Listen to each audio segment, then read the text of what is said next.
Hey Circuit Riders, welcome back. We have so much going on in this week's episode, I just want to do a little intro here. If you're just here to see our trip to Magnolia, that's coming up in just a minute.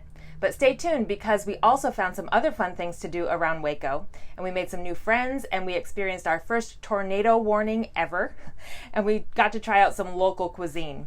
So I hope you enjoy our visit to Waco, and when you're done watching, go and explore outside your door. We got a little Volano neighborhood here at our campground.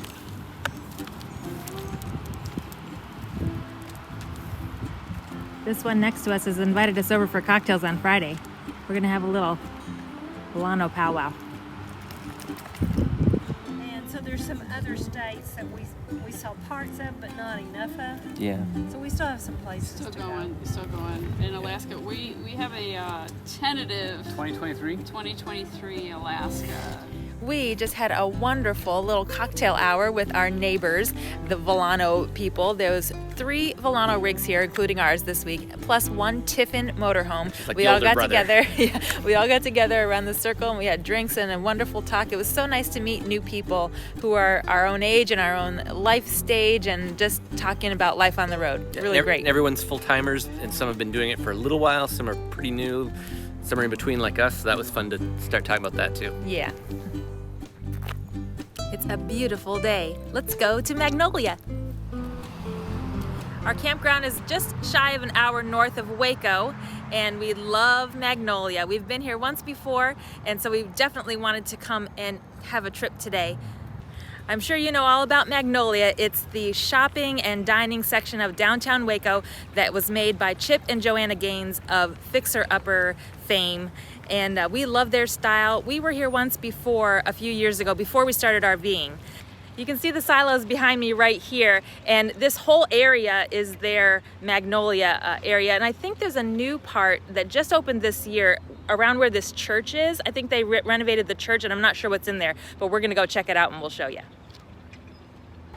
Here's the new section next to the church. They've made this nice AstroTurf area where you can hang out, and there's a new home store here that I'm excited to look in. So the Gaineses have renovated this church, but it wasn't actually here, and it was too old for them to move the structure. So the sign out there says they built a new frame and foundation, and then took original pieces of the church, which was built in 1894, and moved it here, and then kind of refinished the floors and the pews, and repaired the windows. They took the stained glass out and put regular windows, but they've just made it as a quiet place of reflection where you can come and sit and take a break. It's beautiful in here.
This is the line to get into the main Magnolia store where we want to go. Jason's going to stand in line, and I'm going to go to the bakery. The main bakery has a really long line in front of it, but here's a little tip for you. If you go to the Airstream trailer, which is around by the wiffle ball field, that's also a smaller version of the bakery. They have a limited supply there, but the line is much shorter.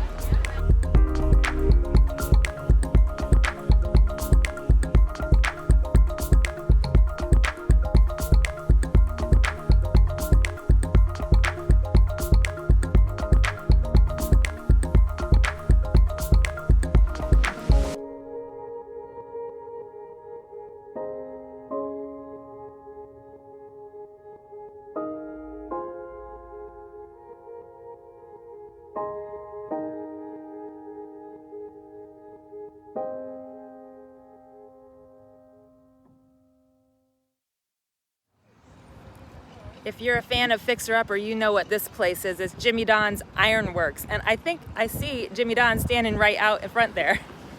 It's right across the street from Magnolia. I was going to powder coat all that, but we do. We just keep nipping at it. You know, because there'll be piles. Yeah. It's, of course, I'm not being nitty. You see a pile. Yeah, because we'll be going. And also this place, Harp Design. It's a beautiful woodworking shop about a mile away from the Magnolia Silos, and there's some great woodworking stuff in there done by Clint Harp. Right around the corner from the Magnolia Silos is this cute little Dr. Pepper museum. It's a nice 3-story museum about Dr. Pepper that was invented in Waco.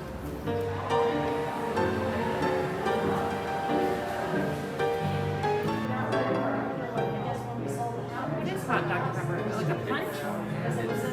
No, it's Dr. Pepper.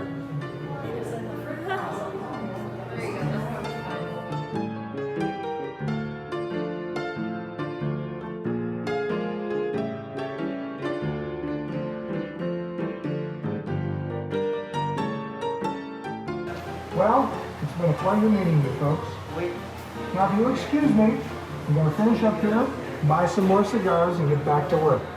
I'll let you get on with your visit. 60 miles per hour wind gusts and quarter-size hail. Source, radar indicated. Impact, hail damage to vehicles is expected. Expect wind damage to roofs, siding, and trees. This is our first tornado warning ever. There is a tornado in Hill County, Texas. It's 8 p.m. at night, and it's been a watch for a few hours, but the warning just came on, National Weather Service, until 8:45. And we got a text from the campground that said, in case of emergency, seek shelter at the bathhouse, which is their tornado shelter. But Jason and I were kind of, hanging around the RV. There's minimal rain, like sprinkling. There's no wind. There's a little bit of lightning. So we were kind of like, is this serious? Should we go right now? Should we wait until the weather gets bad? So I texted a friend of mine in Oklahoma, and she said, yes, go right now. You're in an RV. Don't fool around with tornado warnings. So we packed up Griffin and we drove over here to the bathhouse, and we can see that there are several people who have done the same thing, and they're kind of standing outside of the bathhouse, and then, if the wind gets bad, we'll hop inside. So keep you posted. We've moved inside the bathroom now.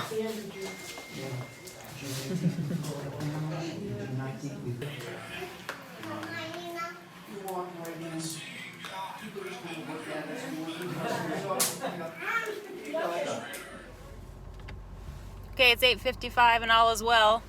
We're heading back home. We had a nice conversation with some of our neighbors in the bathroom. The Van Lee team from our little Van Lee mini neighborhood. So that was a good experience for our first tornado because nothing really happened. It rained a little bit of thunder. But that was a good wake-up call for us, that when it says warning, you don't fool around, you just go. Our neighbor that we were talking to there had some good information for us. She said when a warning comes, tornadoes come very quickly without any warning.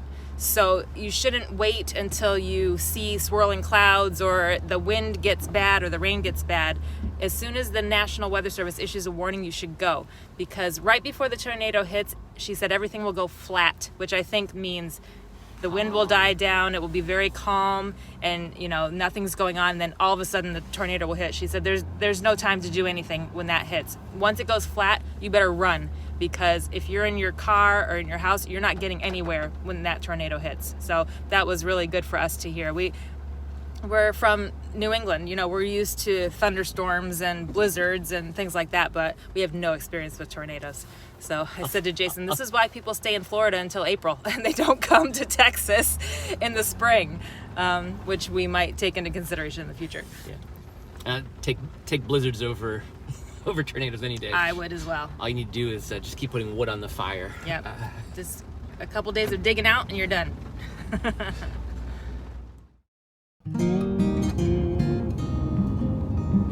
There's a burger place that is native to Texas that we've never tried before called Whataburger.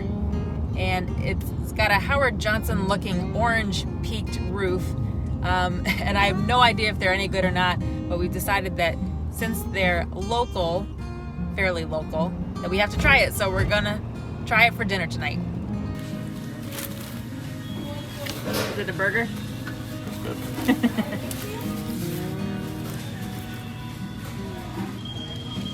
That is a big Texas burger. Just a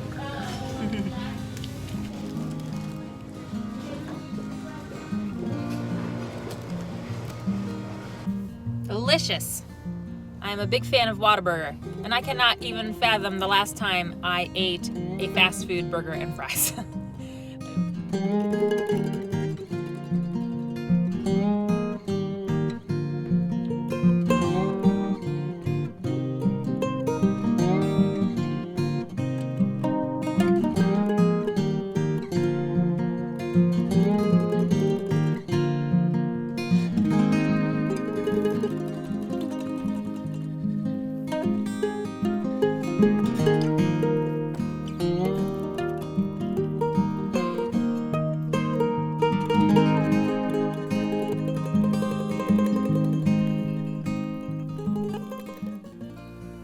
Do you want to come up, Griff?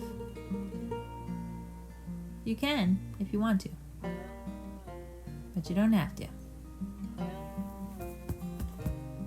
Want to come up? Go ahead. He said you could. He's not gonna kick you out. You can do it. Griff, come up. Up. Up. Get up. Come on up here.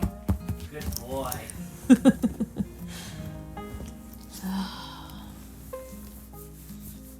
He never gets in trouble, but he always thinks he will.